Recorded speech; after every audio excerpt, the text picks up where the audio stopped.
Luiz Fux, vai abrir divergência? Esta é uma pergunta. Começa hoje o julgamento de Jair Bolsonaro por atentar contra a democracia. Há essa possibilidade de divergência, professor? Há possibilidade de divergência, porém a gente sabe, né, pessoal? Deixa eu fazer uma breve contextualização aqui. Você hoje acompanha o início desse julgamento, porque a previsão é de pelo menos 8 sessões no tribunal. Provavelmente, viu, gente, essa condenação saia lá pelo dia 12 de setembro. Então teremos 2 semanas bastante intensas no Brasil, bastante brigadas, cheia de gente a favor, cheia de gente contra, o Brasil rachado, o Brasil dividido, enfim. O que o Supremo está julgando, pessoal? Na verdade, assim, o julgamento ele é por uma tentativa de golpe de Estado, por uma associação criminosa para romper com o Estado democrático de direito no Brasil.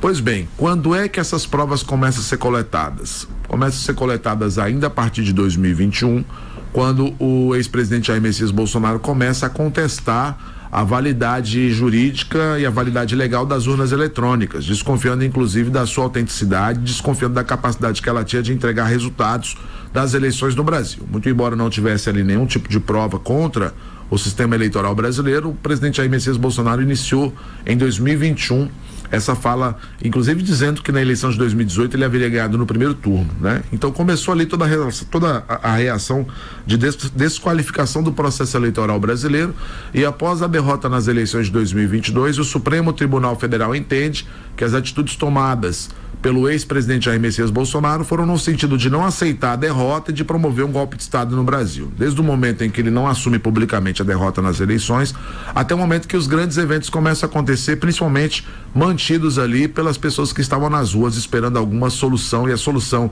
passava na voz dessas pessoas por uma intervenção militar, por uma prisão do Lula, enfim, toda aquela questão que você lembra das 72 horas, aquela celeuma que o Brasil entrou em 2022. E para o Supremo Tribunal Federal, o desencadear desses fatos trouxe no 8 de janeiro uma tentativa física de golpe de Estado, quando várias forças políticas invadiram as 3 forças, os 3 poderes lá em Brasília. Então é isso que está sendo julgado no caso do ex-presidente Jair Messias Bolsonaro, e de um núcleo central que é formado aí por outras 7 pessoas. Então esse grupo começa a ser julgado hoje. E olha, gente, o resultado, ele tá muito claro para mim, né? Provavelmente nós teremos aí a condenação do presidente Jair Messias Bolsonaro e de outras 7 pessoas. O que resta saber agora é como vai votar Luiz Fux. O Fux tem sido, ao longo dos últimos 2 anos, uma voz do Bolsonaro dentro do Supremo Tribunal Federal. E o Fux ainda não deu muitos indícios do seu voto, ele tem tentado manter de forma discreta, mas ele pode ir por 3 caminhos, Flávio, são os 3 caminhos viáveis. Quais são, professor? Primeiro caminho, votar com Alexandre de Moraes e com o relator, que vai dar 5-0 pela condenação. Eu não acredito que ele vá votar junto com Alexandre de Moraes, ele vai divergir, essa é a minha opinião. E ele vai divergir como? Ele vai divergir no mérito, ele vai divergir na quantidade de crimes, ele vai divergir na dosimetria. Pois bem, essa é a grande dúvida. Pode ser, Flávio, que ele entenda que ocorreram alguns crimes, mas que esses crimes não podem ser julgados como, por exemplo, uma ruptura, como um golpe de Estado, já que o golpe não aconteceu. O que o Luiz Fux tem falado? Que tentativa é tentativa não é golpe, que crime só se consuma quando ele acontece. Então, se o Fux for por essa linha, ele pode inocentar o Bolsonaro de pelo menos 2 acusações. E ele pode, indo mais além, ampliar essa percussão e entender que não houve crime, porque afinal de contas não houve efetivamente a realização do crime. E aí, obviamente, ele divergeria no mérito e seria voto contrário à condenação. A segunda questão é ele entender que o réu é culpado parcialmente, né?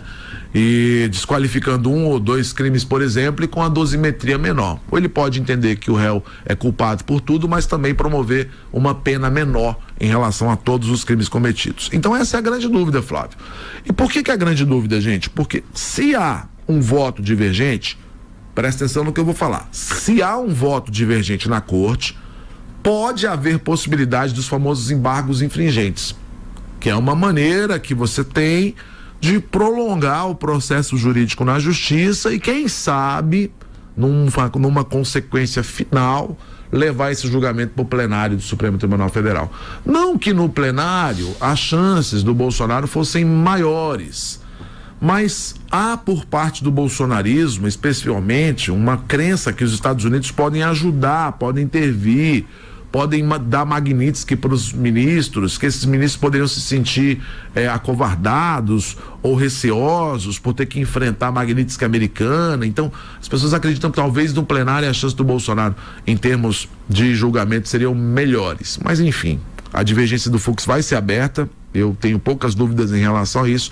Resta saber o tamanho dessa divergência. Se vai ser uma divergência total no mérito e ele vai votar pela absolvição do Bolsonaro, ou se vai ser uma absolvição parcial, se ele vai fazer ali um entendimento parcial dos crimes cometidos pelo ex-presidente. Quantas sessões estão programadas para esse julgamento, professor? Flávio, no mínimo 8 sessões que devem começar hoje, provavelmente. Se Bolsonaro for condenado na pena máxima em todos os crimes, 43 anos de cadeia.